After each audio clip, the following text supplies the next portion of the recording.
So, I wanted to do another video to talk about,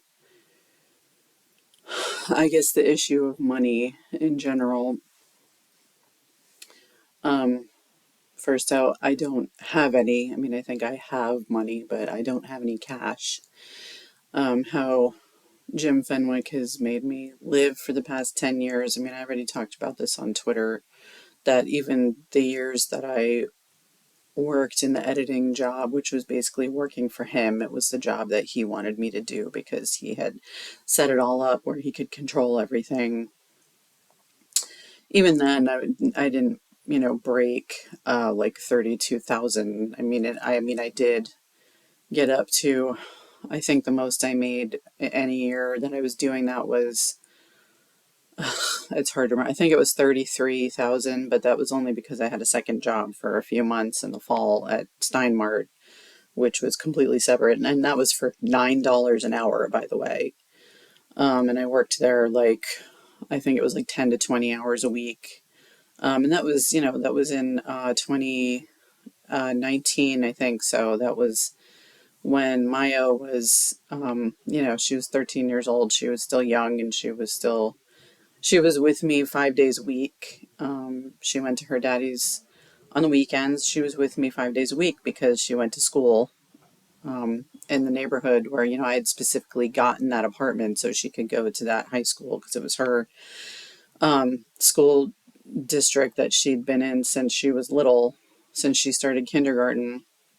And I wanted her to go to that high school, so I had to be in North Raleigh, which is more expensive than other areas. I could have, if I'd lived in this area, I would have been paying probably a few $100s less a month for rent. So anyway, I got off track. So my point being that, even when I was making enough money to pay bills, I was just breaking even most months. Some months was not. I was using credit. I had to get a what do they call it? A title loan for. I mean, I owed taxes because of the taxes that Jim Fenwick said that I owed. So I didn't always break even, and the only good Christmas that we had was the year that I worked at Steinmart for those few months, and it was just having the two jobs was so exhausting. On top of the physical abuse and the lack of sleep, it was very overwhelming for me, and it really made me feel for people who have to work like two full-time jobs for their whole entire lives, just to pay the bills. Anyway, and then of course in 2020, when it was really when the whole the fake COVID thing started happening, and that was also the same time that I was really realizing that Jim Fenwick was responsible for everything terrible that was happening to me, and I was vocalizing that. In my life, and he's always listening. He's always stalking me and surveilling me and listening to. He's like obsessive. So he started to feel his control over me slipping away, and so he also started to take my income away. I talked about this before. He started giving me, went from 2,500 or 2,800 a month down to 300 a month, which of course, if you have $3,000 in bills, you can't live on that.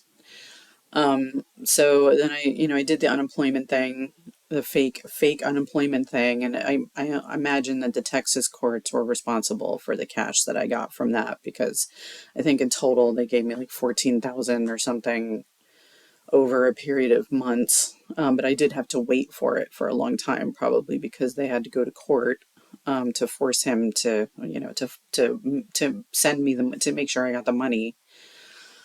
And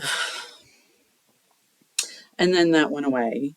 That money was gone because, I had bills. I was still living in the apartment. They took away I was on the EBT card, the fake EBT card. They took that away. That got lowered actually first in 2021, I think, maybe. And that was difficult.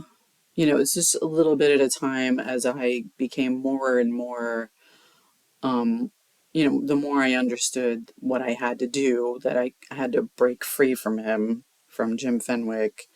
The worse things got for me. Anyway, and then so now I've been living for, he threw me out of the apartment in May of 2022, and now we're almost May of 2024.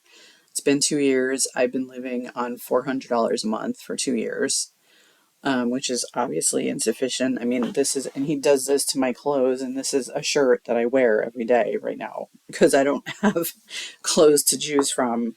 I have like four t-shirts, and I think only two of them don't have holes in them. Um, so anyway, and now of course he's telling me that he's taking away that 400,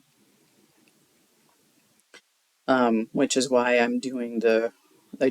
signed up for the Cameo thing, and now I'm doing the fitness videos, which, like I'm not a fitness a trainer, I figure just celebrities do them sometimes. I just really am trying to find ways to make cash.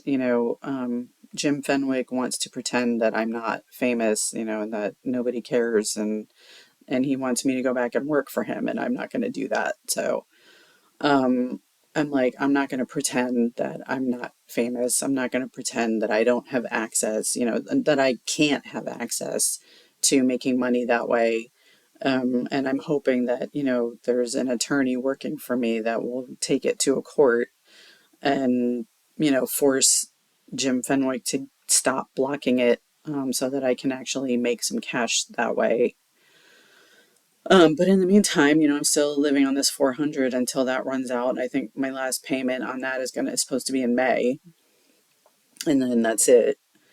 Um, so so I kind of wanted to start there because I wanted to talk a little bit about, how I kind of realized that people around me, like family and friends that I used to have, that I just stopped talking to years ago, um, were being paid by Jim Fenwick to reinforce this illusion that I'm, just this loser nobody who, just refuses to be responsible, or whatever it is, whatever story it was that he was telling. Um, you know, I, I I wanted to start first talking about like the strangers, like the world, kind of reinforcing the illusion, um, the way they have been for the past decade. That I sort of understand. I I've of course heard a lot of, surreptitious references to this, in songs and in movies and shows and various things, social media, um,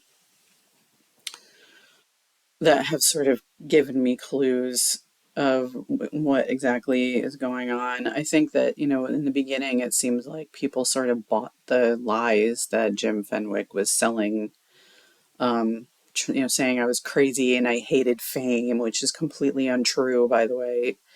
That I was afraid of it and, like coward and all that stuff. Um, and I also think, it's just entertaining, right? I watch reality TV. I understand the lowest common denominator, and people really haven't changed very much since the Romans. So, it's like I get that intellectually, even as it makes me angry, emotionally. But of course, people in my personal life, my mother, my aunt, I don't have a big family, but my father's been dead now for Five years, I think, almost now. Is it? I'm not sure. I can't. I think it was 2019, in the summer. So I don't know if he never really participated. He was demented for, a few years before that. So I don't think he was ever involved, but we didn't have a relationship anyway. But my mother, my aunt, my sister, I feel never went on the payroll. I don't think that she ever did. She, I think, was struggling maybe to understand all of this. Um, I'm not, that one is a little bit confusing for me. The thing is now I haven't spoken to her in, a while. And I figured out that Jim Fenwick was impersonating her in all of our electronic communications. I think he even impersonated her on the phone on the few times that we spoke on the phone. I think he was using a voice changer and was pretending to be her.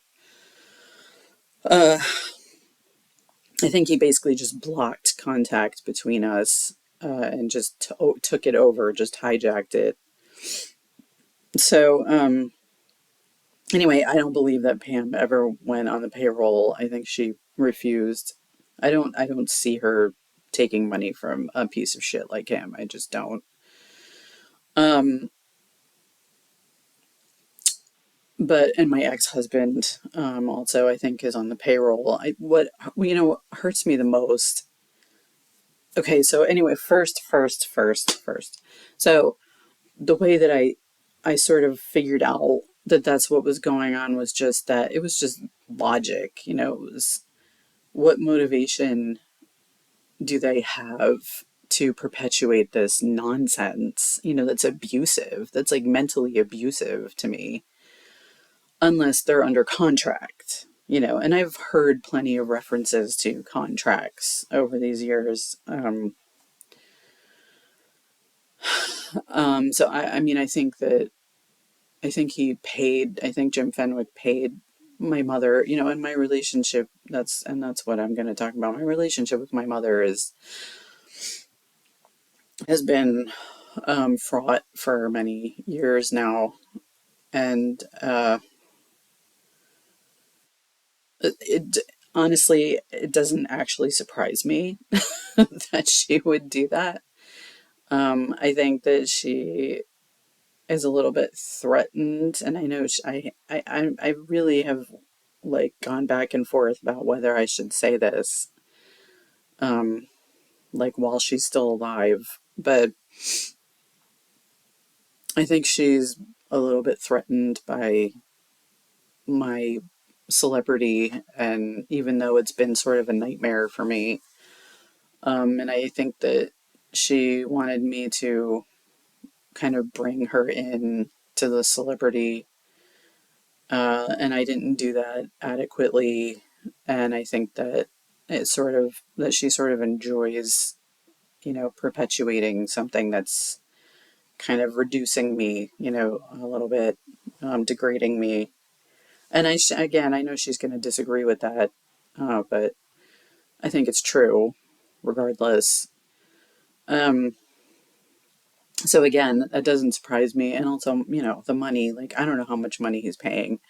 I think that he's paying my ex-husband seven figures, is my guess. He might have paid my mother six figures, um, to do the stuff that she did. She would just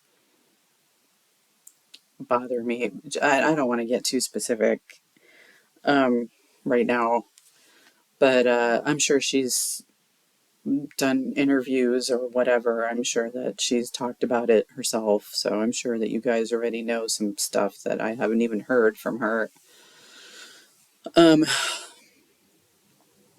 but that is what hurts me the most, is that my own mother, and she didn't, and she just believed. I think she just believed Jim Fenwick when he said that I was like crazy. Like he had a few clips of video from me, like having a psychotic break from him physically abusing me 24 hours a day.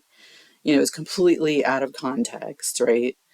And I think he used that to say I was crazy. And I think my own mother, even though I have no history other than, yes, I've had depression. I've never been institutionalized. I've never been psychotic. I've never had to be on like antipsychotic medication. I've never, been, I don't have any record. I've never been charged with any crimes ever.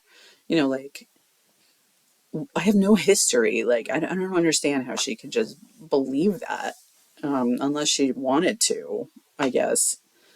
Um, anyway, so I think that's what hurts me the most. It's just that my own mother has participated in this, Um, in Dave's case, like, um, in some sense, I would be homeless. I don't know where I would be right now. Um, when Jim Fenwick threw me out of my apartment. So even though he's being paid to kind of do this, I have that sort of gratitude that I'm in a place where I feel safe, and I know nobody's going to throw me out on the street. Um,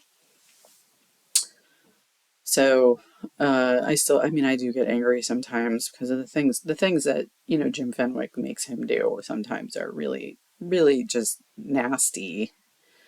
Um, but I intellectually know that it's Jim Fenwick, doing it, and that it's kind of, I mean, nobody says no to him, right? I mean, everybody's afraid to say no to him because look at what he does when you say no to him. Like, I am the example of what happens when you say no to him.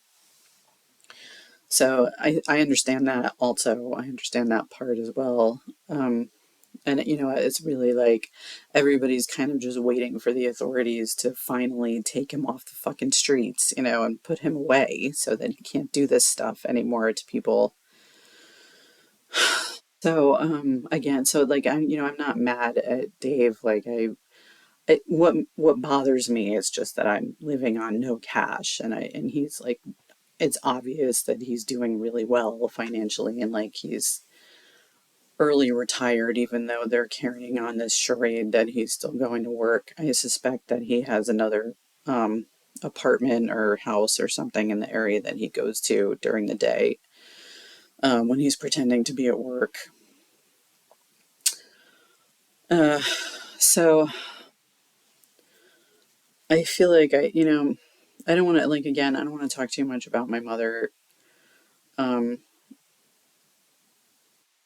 I mean, I love my mother regardless. The reason I'm not talking to her is because I was like, first of all, if she has money from Jim Fenwick, she doesn't, I don't have any money. I have no financial resources. So it's not like I can help her in that way, and so what? And so she can afford also, if she needs like, a nurse or